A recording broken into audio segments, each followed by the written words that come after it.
New York তথা যুক্তরাষ্ট্র প্রবাসী নারায়ণগঞ্জ জেলাবাসীর আয়োজনে 18 এপ্রিল বৃহস্পতিবার সন্ধ্যায় হিলসাইড এভিনিউ জ্যামেইকার আলাক্সা পার্টি হলে নারায়ণগঞ্জ ৩ সোনারগাঁও আসনের সংসদ সদস্য আবদুল্লাহ আল কাসারি এমপিকে সার্বজনীন সংবর্ধনা দিয়েছেন নিউ ইয়র্ক প্রবাসী নারায়ণগঞ্জবাসী।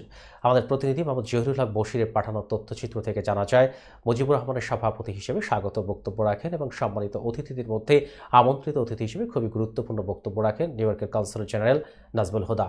অনুষ্ঠানে আরও বক্তব্য রাখেন নির্মল পাল, আব্দুল বারী আসাদ, সাইদুর রহমান শিমুল, বীর মুক্তিযোদ্ধা আলহাজ মতিউর রহমান, হুমায়ুন কবির তুহিন। এছাড়াও বক্তব্য রাখেন যুক্তরাষ্ট্র আওয়ামী লীগের সভাপতি ডক্টর সিদ্দিকুর রহমান ও সাধারণ সম্পাদক আব্দুস সামাদ আজাদ।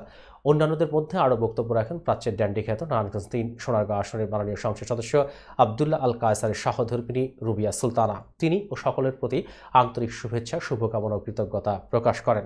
অনুষ্ঠানের শুরুতে পবিত্র কোরআন তেলাওয়াত ও মোনাজাতের মাধ্যমে এই সার্বজনীন সংবর্ধনা অনুষ্ঠান আরম্ভ করা হয়। সকলের উদ্দেশ্যে আল্লাহর নিকট মোনাজাত পরিচালনা করেন মাওলানা সাইয়দ ফখরুদ্দিন আল রাজি। উক্ত অনুষ্ঠান সঞ্চালনা করেন বিশিষ্ট উপস্থাপক বুলবুল আহমেদ। উক্ত সার্বজনীন সংবর্ধনা অনুষ্ঠানে বিভিন্ন অনলাইন পোর্টাল এবং প্রিন্ট ও ইলেকট্রনিক মিডিয়ার সম্পাদক এবং সাংবাদিকবৃন্দ উপস্থিত ছিলেন। এছাড়াও বিভিন্ন সামাজিক সংগঠনের নেতাকর্মীগণ, কমিউনিটি অ্যাক্টিভিস্টগণ, ব্যবসায়ী মহল সহ স্থানীয় নেতাকর্মীগণ ও গণ্যমান্য ব্যক্তিবর্গ উপস্থিত ছিলেন। সার্বজনীন সংবর্ধনা অনুষ্ঠানে এমপি মহোদয়কে সম্মাননা ক্রেস্ট প্রদান করা হয় এবং ফুলের শুভেচ্ছা জানানো হয়।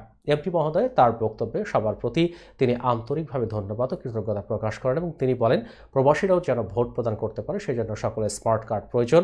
আর এই স্মার্ট কার্ডের কার্যক্রম ও প্রবাসীদের বিভিন্ন বিষয় নিয়ে আমি সংসদে কথা বলবো ইনশাআল্লাহ। সবশেষে অনুষ্ঠানে রাতের খাবার পরিবেশন করা হয়।